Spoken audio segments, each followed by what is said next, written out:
أعوذ بالله السميع العليم من الشيطان الرجيم من همزه ونفخه ونفسه بسم الله الرحمن الرحيم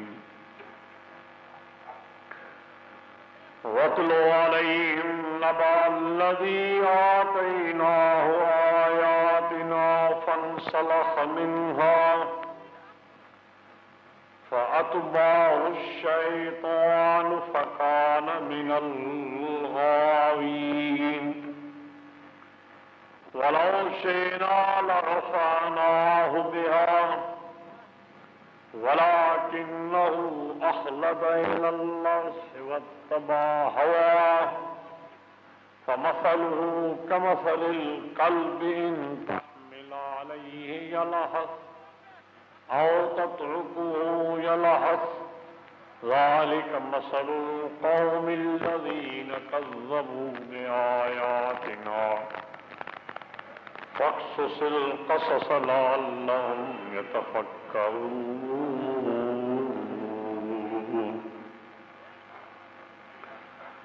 ساء مثلا القوم الذين كذبوا بآياتنا وأنفسهم كانوا يظلمون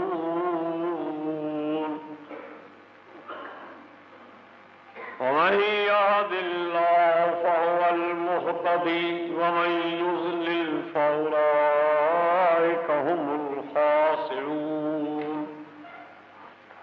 ولقد زرعنا لجهنم كثيرا من الجن والإنس لهم قلوب لا يفقهون بها ولهم أعين لا يبصرون بها ولهم آذان لا يسمعون بها أولئك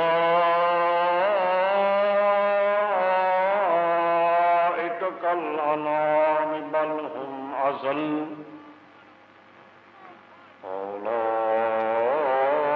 أولئك هم الغافلون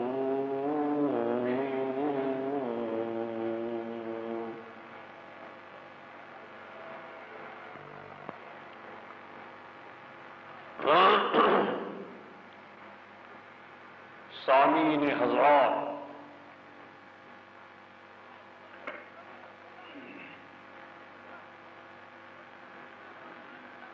علماء کرام و بزرگان دین، السلام علیکم ورحمۃ اللہ وبرکاتہ۔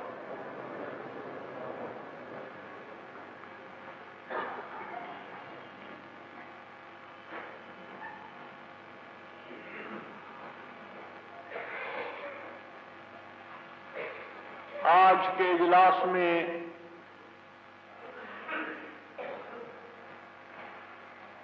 میرے لیے جو عنوان منتخب ہوا ہے کہ میں اس پر اپنے خیالات کا اظہار کروں، وہ آپ سن چکے، یعنی مسلمانوں کے زوال کا اسباب، زوال کے اسباب۔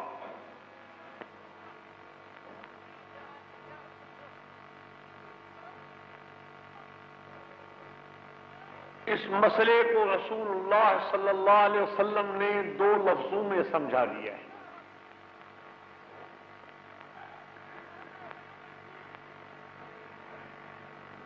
اگر درخانہ کسست یک حرف بسست، سمجھداروں کے لیے یہ دو الفاظ کافی ہیں۔ چنانچہ آپ کا فرمان ہے کہ اوتی تو جوامع الکلم، مجھے ایسے جامع کلمات عطا ہوئے ہیں کہ جو باوجود مختصر ہونے کے پورے مضامین پر حاوی ہوتے ہیں۔ اس مسئلے میں بھی آپ نے ایک جامع کلمہ ارشاد فرمایا ہے. اس سے قبل میں دو مثال دے دوں.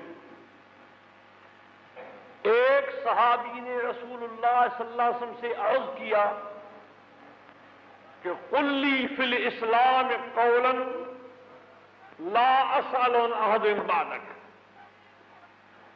اسلام میں مجھے ایک ایسا سبق سکھا دیں کہ آپ کے بعد مجھے پھر کسی کے ساتھ سوال ہونے کے لیے پیش ہونا نہ پڑے، کسی سے پوچھنا نہ پڑے. کتنا اہم سوال ہے کہ ایک ایسا سبق دے دو.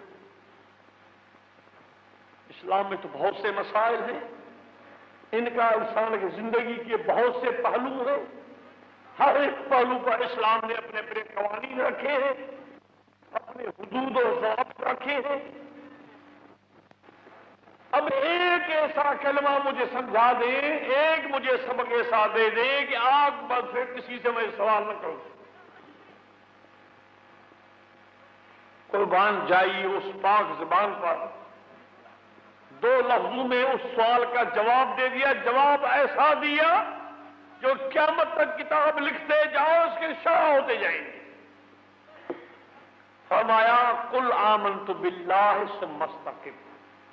ایک سبق ہے، پہلے زبان سے اقرار کرو کہ میں نے اللہ کو مان لیا، پھر اس بات پہ قائم رہو. ساری باتیں اس میں آ گئی. اللہ نے دین سمجھایا ہے، اللہ نے ایمان سمجھایا ہے، اللہ نے اعمال سمجھائے ہیں، اللہ نے کردار سمجھایا ہے، معاشرہ سمجھایا ہے، پوری زندگی سمجھائی ہے. جب تم نے اللہ کو مان لیا تو اس پہ قائم رہو. جس بات میں اللہ تعالی کا فیصلہ نہ ہو اس پہ قائم رہو. ایک کوزے کے اندر دریا کو بند کر دیا. ایک صحابی نے دریافت کیا. یہ دوسرا مسئلہ، دلنی علی عمل اذا عملتہ احبنی اللہ واحبنی الناس.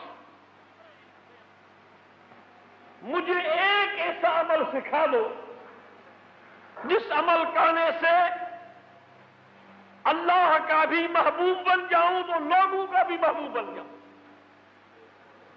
کتنی بڑی بات ہے. اللہ کا بھی انسان پیارا بن جائے اور انسانوں کا بھی پیارا بن جائے. لیکن اس ہادی اعظم نے، اس قائد اعظم نے، اس امام اعظم نے، اس مرشد اعظم نے دو لفظوں میں صلی اللہ علیہ وسلم کو سمجھا دیا. فرمایا اذهب فی الدنیا یحبک اللہ واذهب فیما عند الناس یحبک الناس. دنیا میں زاہد بن جاؤ، یعنی دنیا سے اتنی رغبت نہ رکھو جو تم کو دین سے غافل کرے، حق حلال کی تمیز تم میں نہ رہے، حرام حلال کا فرق نہ رہے. اگر یہ طریقہ تم نے اختیار کیا، دنیا میں زاہد بن گئے، تو اللہ کی تیرے ساتھ محبت ہو جائے گی. کیوں کہ دنیا کے زود میں یہ ہوگا کہ دنیا تم کو اللہ سے جدا نہیں کرے گی، اور لوگوں کے جو ہاتھوں میں ہے اس چیز کو آنکھ اٹھا کے نہ دیکھو. بے تما بن جاؤ، دنیا تم سے محبت کرے گی. لالچی بنو گے، تمہارے دلوں سے نفرت ہو جائے گی دلوں میں تمہاری. دو جملوں میں پوری زندگی سمجھا. یہ ایک مثالی طور پہ میں نے یہ دو چیزیں پیش کی کہ آپ کی تعلیم ایسی ہے. اس مسئلے کے لیے جس عنوان پر بولنے کے لیے مجھے مامور کیا گیا ہے، یا جو عنوان میرے لیے اس نشست کے لیے انتخاب کیا گیا ہے، اس کے لیے بھی آپ نے دو لفظوں میں مسئلہ سمجھا دیا ہے. صحیح مسلم کی حدیث ہے، ان اللہ یرفع بہذا القرآن قوما ویضع بہ آخرین.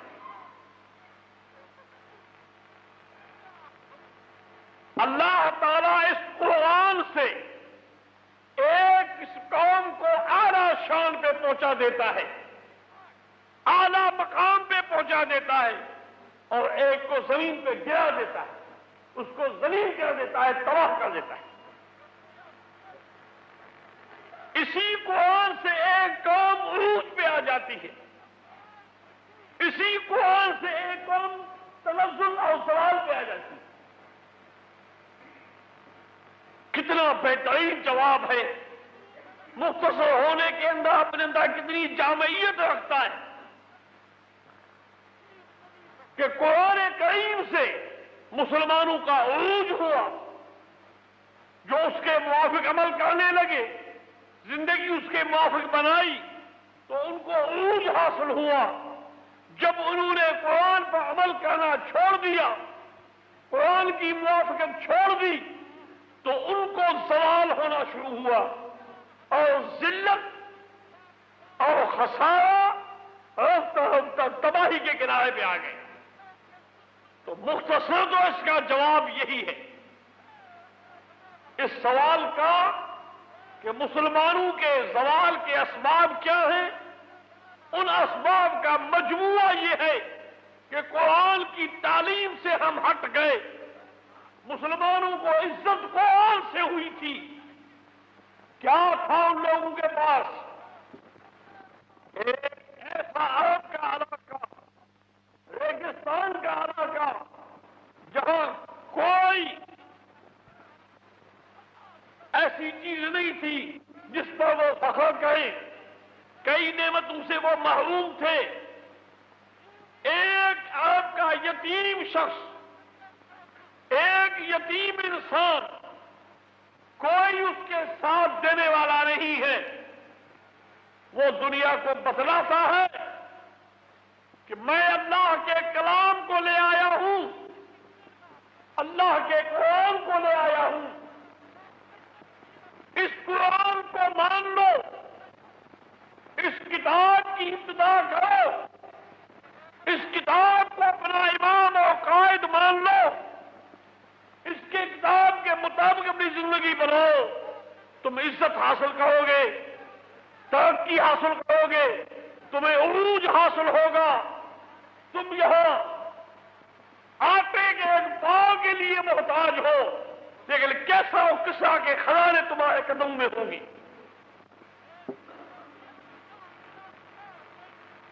ایک غریب آدمی جس کے اندر 3 مہینے 4 مہینے آگ نہیں جلتی، جس آدمی نے، جس کے گھر نے کبھی مسلسل 3-4 دن پیٹ بھر کے کھانا نہیں کھایا، وہ آدمی دنیا کو کہتا ہے کس اور کیسا کے خلائے تمہارے قدموں میں آئیں گے، یہ بات کون مانتا ہے؟ یہ کسی کے عقل میں آتی ہے؟ لیکن یہ وہ چیز جس کو دنیا نامعقول سمجھتی تھی، جس کو عرب کے لوگ ایک مذاق سمجھتے تھے، ایک دھوکہ سمجھتے تھے، وہ ایک حقیقت بن گئی، وہ ایک حقیقت بن گئی۔ آپ نے فرمایا عدی بن حاتم کو کہ وہ وقت آئے گا کہ کسرا جیسے بادشاہ کے خزان کنگن، لوہی سونے کے کنگن تم جیسا غریب پہنے گا۔ چنانچہ جب خزانہ اس کا لوٹ رہے تھے مسلمان، تو اس میں کنگن پڑے تھے، اس صحابی نے ہاتھ میں ڈال کر دکھایا، کہا ھذا تصدیق قول النبی صلی اللہ علیہ وسلم، یہ رسول اللہ صلی اللہ علیہ وسلم کی صداقت آنکھوں سے دیکھ لو، ایک حقیقت بن گئی۔ کیا اس سے زیادہ ترقی ہے؟ گھر بیٹھے مسلمانوں کے نام سے کانپتے تھے، مسلمانوں کے نام سے ڈرتے تھے۔ یہ ان کو عزت کس چیز سے ملی؟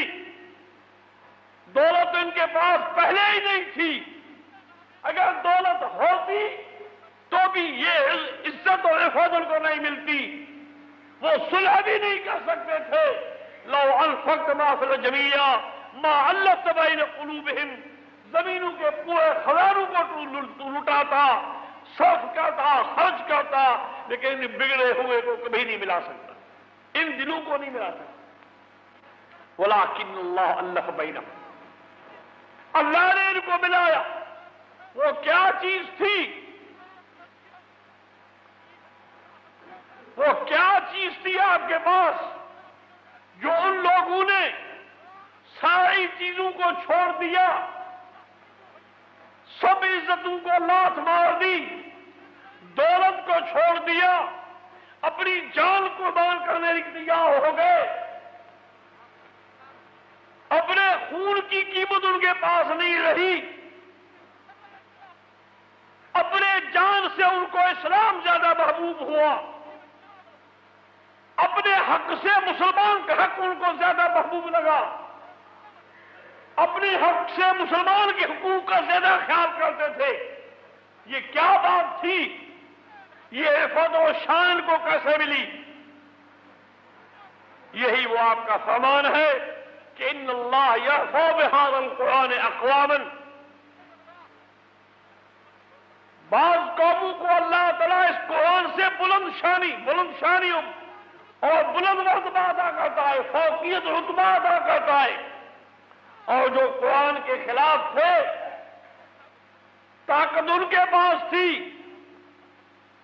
زیادہ اسلحے ان کے پاس تھے، کثرت ان کی تھی، جس کثرت پہ ان کو ناز تھا، لیکن چونکہ وہ قرآن کے خلاف تھے، اللہ نے ان کو نیچا دکھایا، ان کو ذلیل ہونا پڑا، حتیٰ یؤتوا الجزیۃ عن یدٍ وہم صاغرون، ذلیل ہو کر جزیہ دینے لگے۔ جو اہل کتاب تھے، اپنی ذلت کو انہوں نے مانا، اپنی زیر دستی کو انہوں نے قبول کیا، ماتحت بن گئے، غلام کی حیثیت کے ساتھ غلام بن کے رہے اور جزیہ دیتے رہے۔ یہ کیا چیز تھی؟ ایک چیز کو، ایک قوم کو قرآن نے اوپر کر دیا، ایک قوم کو نیچے، قرآن نے نیچے کر دیا۔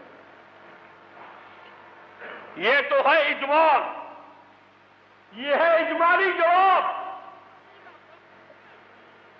کہ مسلمانوں کا عروج کیوں ہوا اور زوال کیوں آیا۔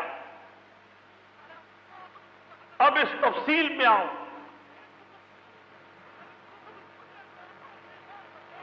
تفصیل سمجھنے سے پہلے، یعنی سوال کے پوچھنے سے پہلے آپ یہ پوچھو کہ مسلمانوں کو عروج کیسے ہوا؟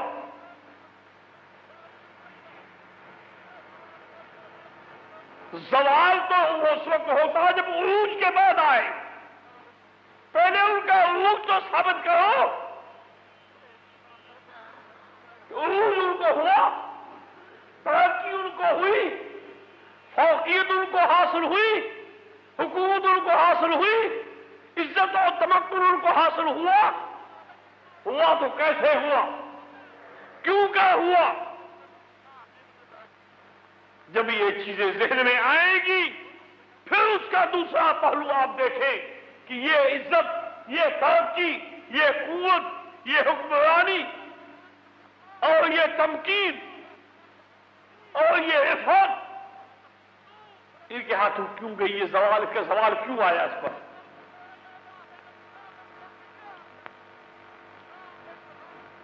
آپ غور کیجئے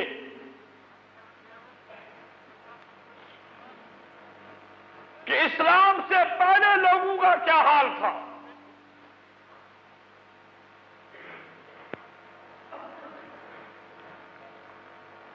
دو ہی قسم تھے، تیسرا کوئی قسم نہیں تھا۔ جتنے بھی انسان تھے عرب کے ملک میں، دو ہی قسم کے تھے، تیسرا کوئی انسان نہیں تھا، یا ظالم تھا یا مظلوم، دو ہی انسان، یا تو ظالم انسان تھے یا مظلوم تھے، تیسرا کوئی نہیں تھا، جس کا معنی صاف ظاہر ہے کہ ظلم عام تھا، ہر قسم کا ظلم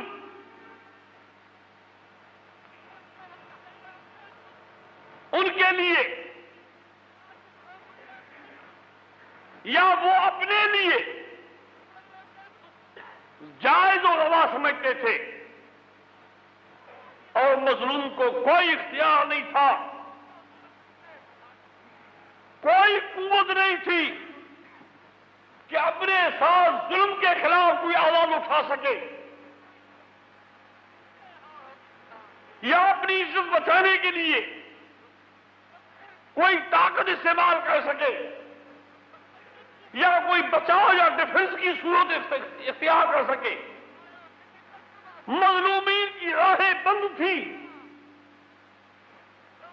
کوئی ان کے لیے نجات و خلاصی کی راہ نہیں تھی، اور ظالم کو ظلم کے بھوگنے سے کوئی رکاوٹ نہیں تھی، ظلم کرنے سے کوئی رکاوٹ ان کے پاس نہیں تھی جو ان کو روک سکے، حائل بن سکے۔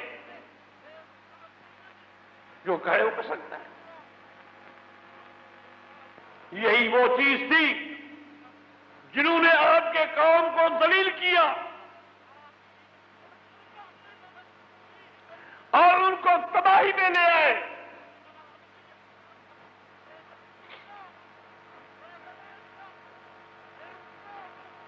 نبی صلی اللہ علیہ وسلم نے جو ان کو تعلیم دی، کتاب اللہ کو پیش کیا اور سنایا اور فرمایا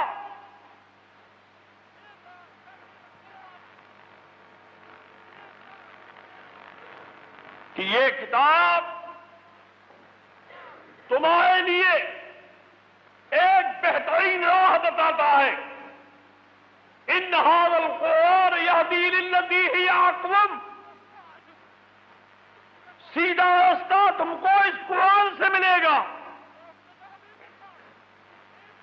چنانچہ ان لوگوں کی آنکھیں کھلی، ظالموں کو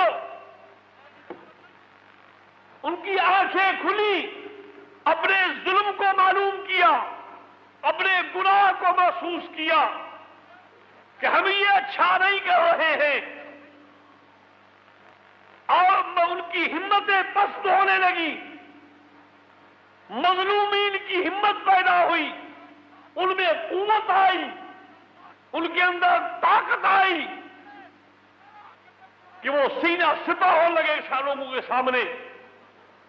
اسی طرح اللہ تعالی نے مسلمانوں کی عزت کی، جو اہل القرآن یعنی قرآن والے تھے، جو قرآن کے پیچھے چلنے والے تھے۔ قرآن کو بھی چلنے کا طریقہ ہے، ہر ایک کا اپنا طریقہ ہے۔ قادیانی بھی قرآن کے پیچھے چلتے ہیں، شیعہ بھی قرآن کے پیچھے چلتے ہیں، بہائی بھی قرآن کے پیچھے چلتے ہیں، سارے قرآن کے پیچھے چلنے کی کوشش کرتے ہیں، اپنا مفاد وہاں نکالنے کی کوشش کرتے ہیں، لیکن ایک جماعت اور صرف ایک جماعت اہل حدیث کو یہ فخر حاصل ہے کہ وہ قرآن کو سمجھتے ہیں محمد رسول اللہ صلی اللہ علیہ وسلم کی سنت کی روشنی میں۔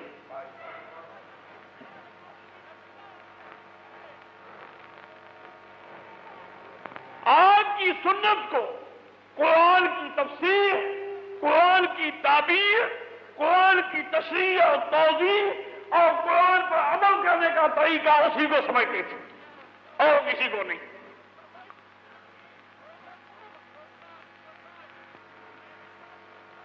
تو اس طرح جن لوگوں نے قرآن کو اپنا معمول بنایا، ان کو صحیح راہ معلوم ہوئی، ان کے لیے راستہ معلوم ہوا کامیابی کا، فتح یابی کا، کامرانی کا، غلبے کا، ان کو یہ موقع ملا، اور جو اس قرآن کے مخالف تھے وہ گر گئے۔ آپ کو پتا ہے ہرقل جو کیسر کا بادشاہ، روم کا بادشاہ تھا، اسی نے جب رسول اللہ صلی اللہ علیہ وسلم کے حالات کا جائزہ لیا اور لوگوں سے پوچھا، معلوم کیا، اور جو آپ قرآن نازل ہوا سنا تو انہوں نے کیا کہا؟ ھذا ملک ھذہ الامت قد ظہر، اس امت کا بادشاہ ظاہر ہو چکا، یہی اس امت کا بادشاہ حاکم ہے۔ لو کان کما تقول سیملک موضع قدمی ہاتین، اگر یہ بات واقعی ایسا ہی شخص ہے جیسا تم نے بتایا ہے تو وقت دور نہیں جس تخت پر میں کھڑا ہو کے حکمرانی کر رہا ہوں اس تخت کا مالک یہ شخص ہوگا۔ مسلمان نہیں ہوا لیکن یہ بات اس نے مان لی۔ نجاشی کی منزل کچھ 2 قدم آگے تھی، وہ تو مسلمان ہو گیا تھا۔ جب اس نے قرآن سنا، کہا تمہارے نبی پر کوئی کتاب نازل ہوئی ہے، تو انہوں نے قرآن سنایا۔ بادشاہ نے کہا کہ اللہ کی قسم جس نے عیسیٰ علیہ السلام پر انجیل کو نازل کیا ہے، مجھے ایسا نظر آ رہا ہے کہ یہ قرآن، یہ جو اس نے پڑھا ہے اور وہ انجیل دونوں ایک جگہ سے آئے ہیں۔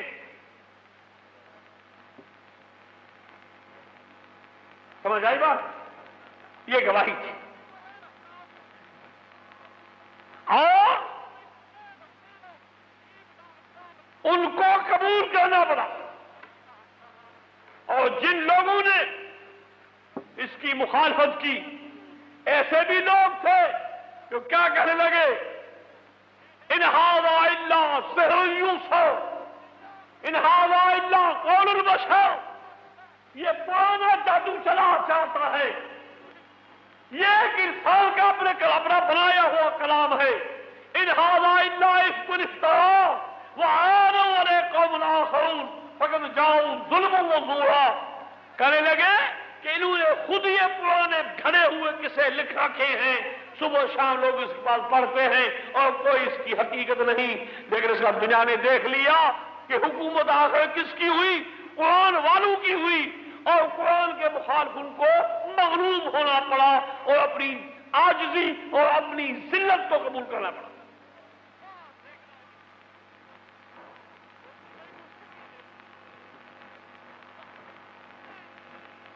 یہ ہے اس حدیث کی تشریح۔ اب آپ سب سے بڑے سبب کو جو جامع سب اسباب کا ہے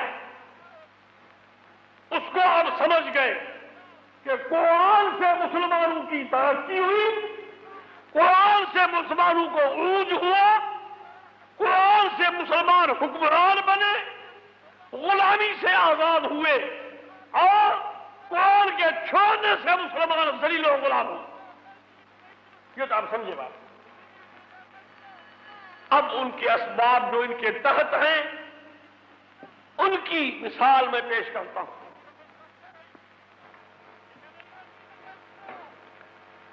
پہلی مثال،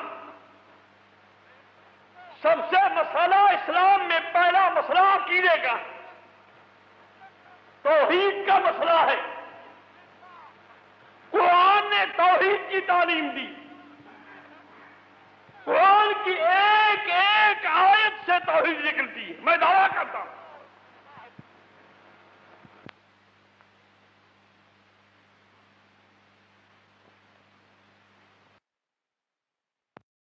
قرآن کا سب سے پہلی جو بات ہے، پہلی جو دعوت ہے وہ اللہ کی توحید ہے۔ اب آپ دیکھیے اس توحید کی برکت سب سے پہلے یہ ہے کہ مسلمانوں کے دل سے خوف نکل گیا، مسلمان موت سے نہیں ڈرنے لگے۔ یہ ہے سب سے بڑی بات۔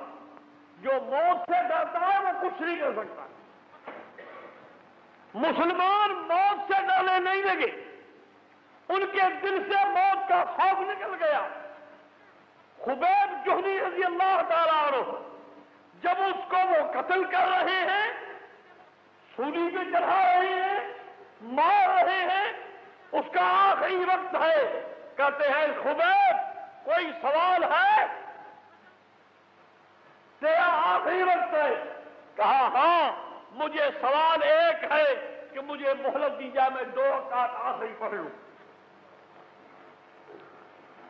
2 رکعت اس شخص نے ہلکی سی پڑھی، یہ نہیں کہ ٹھونگے مارے، اطمینان کے ساتھ، لیکن لمبی نہیں کی۔ لمبی قرات یا ارکان زیادہ لمبے وہ نہیں کیے، مناسب جو فرض تھا وہ فرض کی طرح ادا کیا۔ پڑھنے کے بعد کہتا ہے کہ اللہ کی قسم مجھے نماز نے آج بڑا مزہ دیا، بڑا لطف آیا، لیکن میں نے اس کو ہلکا اس لیے کیا کہ کہیں تم لوگ یہ طعنہ نہ دو کہ محمد کے ساتھی موت سے ڈرتے ہیں صلی اللہ علیہ وسلم۔ یہ تھی توحید کی برکت، جنہوں نے ان کو بے خوف کر دیا۔ بادشاہوں کے سامنے جہاں تلوار لے کے کھڑے ہیں، سنگینے لے کے کھڑے ہیں، اشارے پہ لوگوں کی گردنیں اڑائی جا رہی ہیں، دور سے لوگ کھڑے ہو کر ہاتھ جوڑ کر آتے ہیں، لیکن ہمارا صحابی جاتا ہے، محمد صلی اللہ علیہ وسلم جماعت کا آدمی گھوڑے سمیت ان کے پاس جاتا ہے کیونکہ گدی پر